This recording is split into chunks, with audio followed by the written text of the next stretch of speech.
March 28, 1945. The war seemed nearly over. Yet, as American soldiers approached Aschaffenburg, something stopped them. Lampposts displayed chilling sights. Bodies of old men, women, even teenagers. Around their necks hung signs declaring them traitors for believing in the Americans. These weren't fighters who'd surrendered. They had simply hung white sheets from windows, trying to save their homes. For this act of peace, their own German commander had executed them. The American soldiers gazed at the swinging figures. Their feeling wasn't sorrow, but sheer fury. They looked ahead at the city, a historic fortress. A decision was made. They wouldn't fight for it. They wouldn't risk lives in street-to-street combat for a place that executed its own people. The commander grabbed his radio. He called for the heavy artillery. No precision strike needed.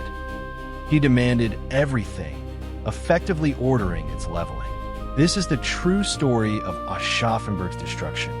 The day the U.S. Army abandoned its rules for a fanatic, and the brutal punishment delivered to his city. To grasp why this city vanished, we must meet its villain. Major Emil Lambert was no ordinary soldier. He was a true believer. By March 45, most German officers knew defeat was inevitable. But Lambert, commanding Aschaffenburg, followed Hitler's order: defend to the last. He took this directive quite literally. Civilian lives held no importance to him. The city's rich history was irrelevant. Only obedience mattered. He then rallied his remaining troops. With few regular soldiers left, he gathered others. The Volkssturm joined him, the People's Storm. These were old men with hunting rifles, and young boys from the Hitler Youth, barely 15. Even convalescent soldiers were pulled from hospitals. He issued them a terrifying ultimatum. Anyone trying to surrender will be shot. Anyone hanging a white flag will be hanged. We fight until Americans are dead, or we are. The city's people lived in terror. Seeing American tanks approach, they sewed white flags. But Lambert's spies were everywhere. On the morning the Americans arrived, his execution squads roamed, dragging people from homes to hang them. The Americans didn't see a city surrendering. They saw a place held hostage. The U.S. 45th Infantry Division, the Thunderbirds, arrived March 28th. They expected an easy victory, another town to surrender. A small infantry force entered the suburbs, walking down quiet streets. Suddenly, shots rang out, machine guns, then Panzerfaust rockets. Americans scrambled for cover, under fire from everywhere. From church steeples, basements, even sewers. But shockingly, civilians were also firing back. Old men in suits, women with grenades, children with rifles. Major Lambert had forced his entire population to fight him. He told them Americans would butcher them if they surrendered. The American soldiers hesitated, unwilling to shoot women or children. This hesitation led to mounting casualties. The victory became a grinder. American commanders met outside the city, extremely angry. They'd lost men to civilians who should have been surrendering. Then, reports arrived of the hangings, citizens murdered by Lambert. This news changed everything, shifting mood from liberation to punishment. The commander looked at the map, focusing on the castle, Schloss Johannesburg. That massive stone fortress dominated the city. Lambert was hiding there. The American commander made a new decision. No more boys would die. They wouldn't play nights. They'd use brute force and technology. He called for the heavy guns, 155 millimeters long toms, M12s. These were massive self-propelled guns designed for bunkers. And he called for the Air Force. His order was clear: pull back, get out of the streets. We're gonna knock it down. That evening, the bombardment began, not a tactical strike, but an erasure. Heavy guns lined up on hills, firing point-blank into buildings. Unlike an arc, the barrels were lowered, targeting structures directly. It was systematic destruction, block by block, house by house. The 155mm shells disintegrated the medieval timber-framed houses. Buildings didn't just break, they disintegrated, and fires erupted. P-47 thunderbolts dove from the sky as the city became an apocalypse. In his bunker, Major Lambert ordered his men to hold fast. "The Americans are weak," he shouted, afraid to come in.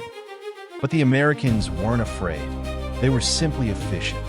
They realized dying for a city that wanted to fight was pointless. One sergeant wrote in his diary, "We watched it burn. After those bodies, I felt nothing. They brought this on themselves." This was one of the war's most controversial decisions. Destroying an entire city to save American lives. Was it justified, or was it excessive force? We bring you history's hardest questions. For Uncensored Truth, subscribe now. Join us on the front line. After days of shelling, the city lay in ruins. But the castle, Schloss Johannesburg, still stood strong. It was a massive red sandstone fortress built centuries ago. Its walls were 8 feet thick. Lambert and his most fanatical troops were inside. The Americans moved in to finish the job. They didn't storm the gates with infantry. Instead, they brought up an M12 gun motor carriage. This was a 155mm cannon mounted on tank tracks. They positioned it directly in front of the castle, point blank. The German soldiers inside peered from the arrow slits. They saw the massive barrel aimed straight at them. The first shell struck the main tower. Stone exploded outwards. Dust filled the air. The Americans fired again and again, punching holes through centuries-old walls. The castle caught fire, the roof collapsing as wounded screamed. However, Lambert drew his handgun. He menaced his own soldiers. "Wir kämpfen," but at last, the soldiers had endured enough. On the morning of April 3rd, the shelling from the fortress ceased. A white banner emerged from an opening in the castle's stone. The American troops held their fire. Gradually, the German servicemen emerged. Red sandstone dust-coated them. They hacked. They staggered. They resembled specters. And then Major Lambert came out. He was still attired in his uniform. His decorations remained on him. He walked with his head erect, defiant to the very end. He approached the American commanding officer, Lieutenant Colonel Felix Sparks, the very Felix Sparks who would later liberate Dachau. Lambert rendered a salute. He attempted to deliver a speech concerning honor and duty. Sparks paid no attention. He gazed at the city's devastation. He observed the lingering smoke. He saw the dead civilians in the avenues, casualties of Lambert's refusal to capitulate. Sparks did not return the salute.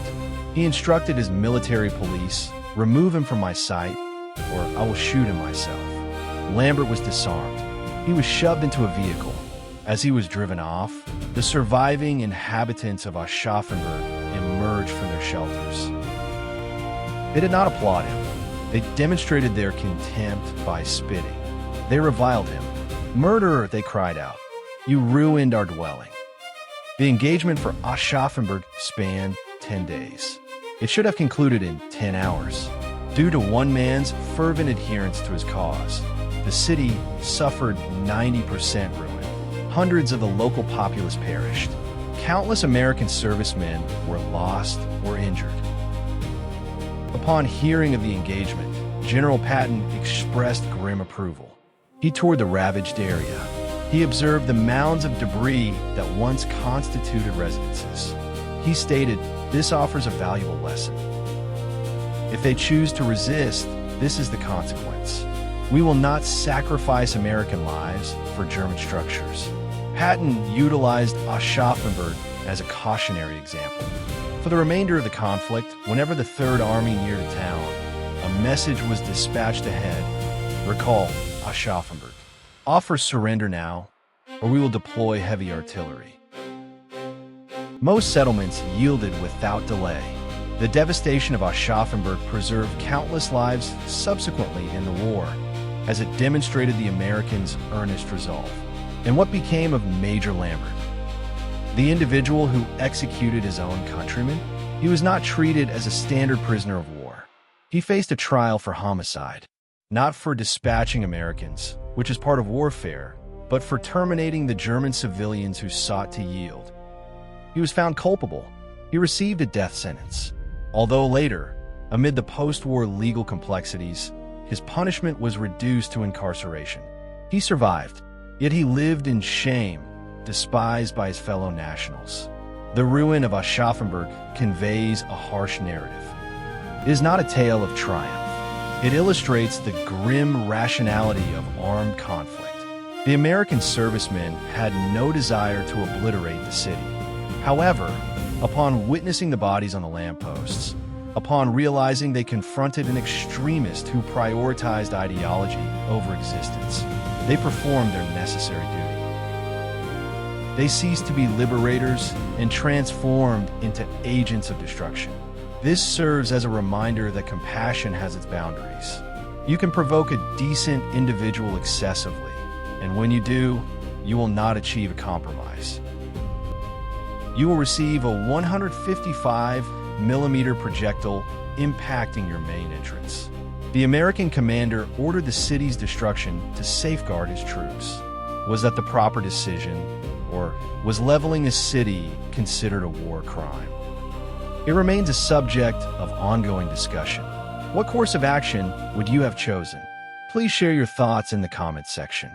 And if you wish to witness the account of how U.S. soldiers exacted retribution at Dachau, the video is presented here. Select it presently. We appreciate you viewing.